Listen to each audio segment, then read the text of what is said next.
Time for the 49ers Rush Podcast. Number 30 on the 49ers roster countdown is Charles Omenihu, defensive end. I'm going to be really honest with you. If there was one player that I could buy stock in to have an explosive year that just is going to shock everybody, it's this cat right here. I am such a big fan of his. I've followed him since high school. Went to the University of Texas. He played at Rowlett, the Eagles, north of Dallas. And I'm telling you right now, I've been a big fan of this kid for a very, very long time. And if you just watch, the 49ers traded for him in the middle of the year last year. We'll get into the details and snap rates and all that stuff.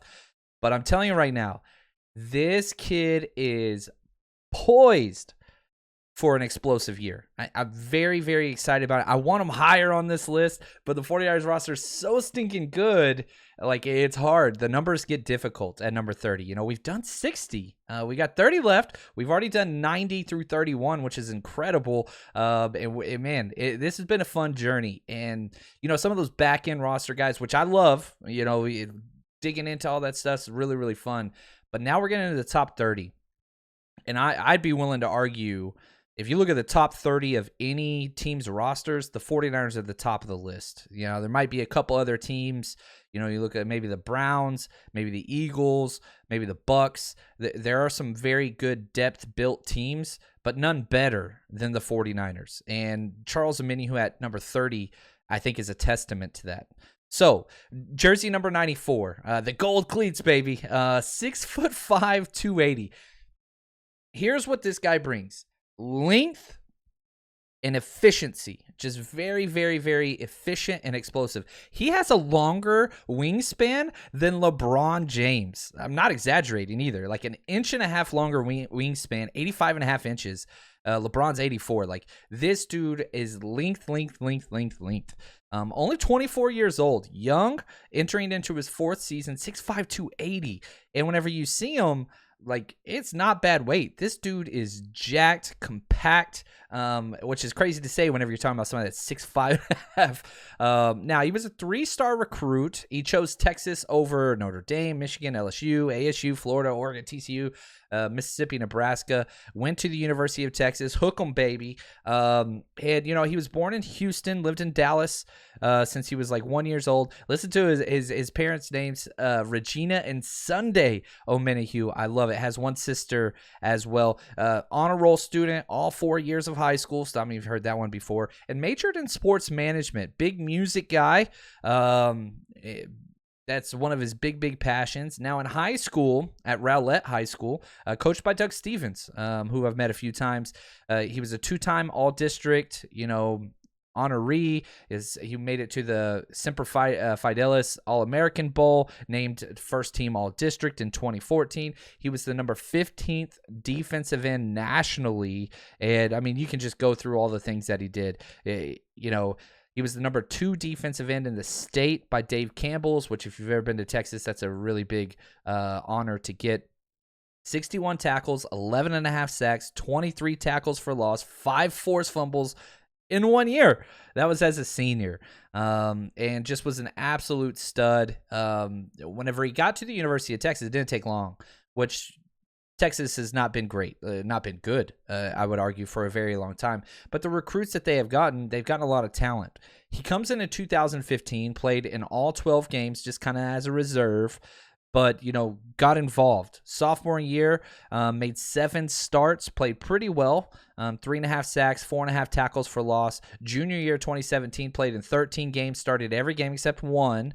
4 sacks, tied the team for the leader in sacks. Their defense was so bad. They were doing that 3-3-5 crap I hate. But the fact that he was getting double teamed every play didn't matter. He was showing out, very positive.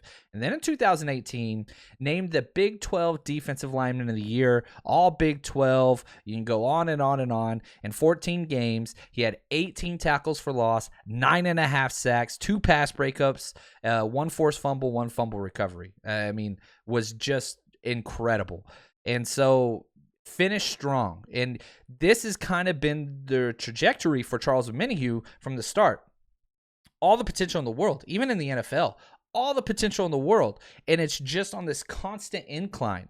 If you look at efficiency metrics, pass rush win percentage, successful plays versus negative plays, top of the charts. This dude just shows out consistently. The issue has been, one, he was drafted by the Houston Texans in the 5th round, which one of the worst defenses in the NFL. Still showed out promisingly there, however. Then he gets traded to the 49ers in the middle of the season without an offseason, literally got thrown into the fire and did well, but it was, as a Bravo unit, backup unit, whatever. Now, let's look at his profile, because his athletic profile, because it's fun. 6'5.5", okay, top 91% of defensive linemen. Ran a 4.92 40, that's right at average.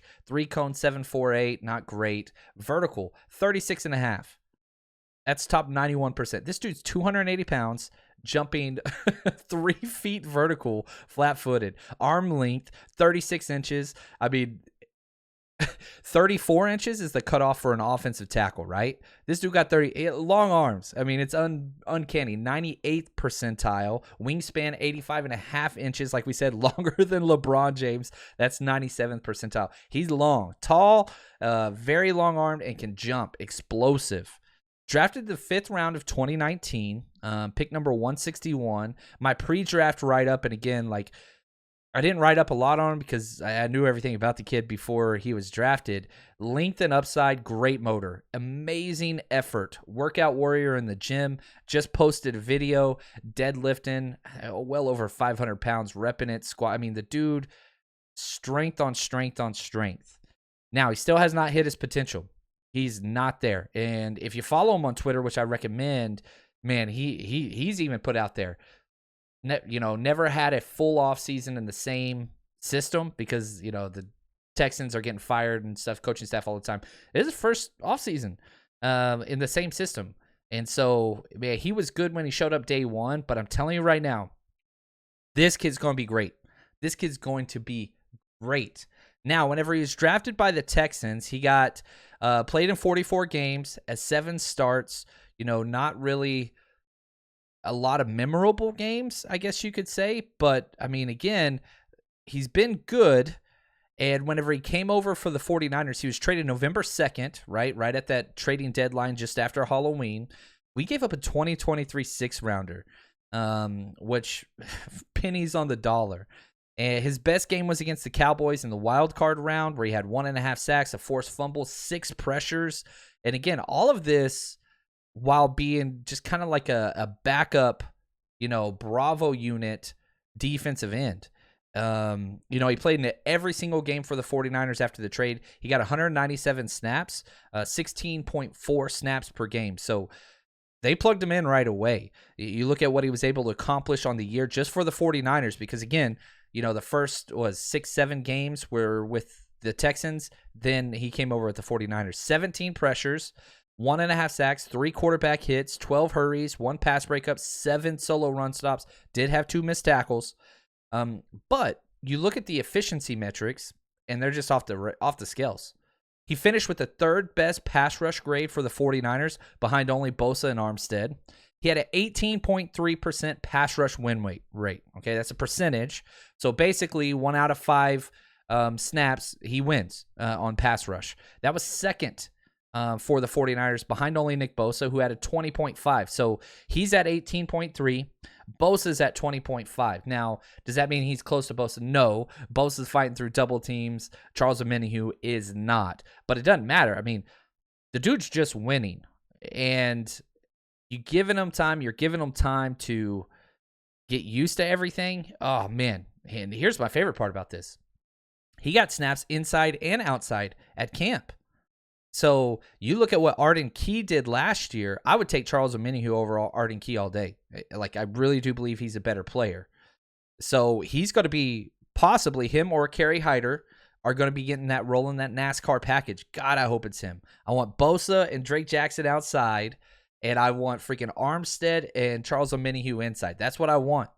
And golly, if he gets that job, man, just watch out. I'm telling you right now, guys, I am staking my claim. This kid, Charles Omenihu, man, is going to be pretty damn good. This year's going to be great. He has a chance to start.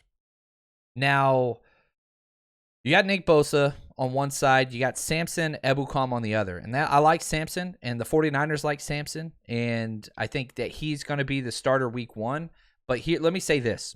Charles Omenihu is closer to Samson Ebukam than he is Jordan Willis, Kerry Hyder, those Kamiko Toure. He's in that upper tier 49ers defensive end with Drake Jackson, right? Like Drake Jackson, his pass rushing specialist, that's different. I think that's where he's going to be. But, if I'm tiering these groups of defensive ends, Nick Bosa's by himself. The second tier, Samson, Drake Jackson, Charles Omenihu. And then the bottom tier, Willis, Kamiko Toure, and Kerry Hyder. Now, all those are great players. I'm not trying to throw like shade on anybody. But I'm telling you right now, Hyder needs to be seen as a kind of de facto starter. Because if Samson or Bosa went down, Omenihu is starting. I'm telling you that right now. And Omenihu might be able to beat out Samson. And again, I love Samson Ebukam. I really, really do. I think 49ers love him as well. His snap count showed up late in the year. Just his snaps just kept increasing. But this kid, Charles Omenihu, I cannot say this strongly enough. He is going to be huge for the 49ers in 2022. I want to cut this clip because I want to post this. I'm planting my flag on this kid. Charles Omenihu, I'm telling you right now, and I'm not just saying this because he liked my recent tweet, which was awesome. He is incredible. I'm not just saying this because he's a Longhorn, which is incredible, and I get it. I get biased, and you fall in love with certain players and whatever. I get that. I am telling you because I watched the film. This kid's so close to being great, and it's a contract year. Him and Samson are in contract years. Plus, you look at the 1-year deals for Willis, 1-year deal for Kamiko, 1-year deal for Hyder. 49ers aren't letting all those defensive linemen go next year. 1 or 2 might be brought back. Charles Omenihu, I'm telling you, is in the plans for the 49ers for a long time. So excited about this kid. Hopefully you guys enjoyed this. I want to say thank you to Anthony and Josh, executive producers of this series. Man, Charles Omenihu, God, this kid's great. I can't believe he's at 30. Should be higher, but we're going to keep counting him down.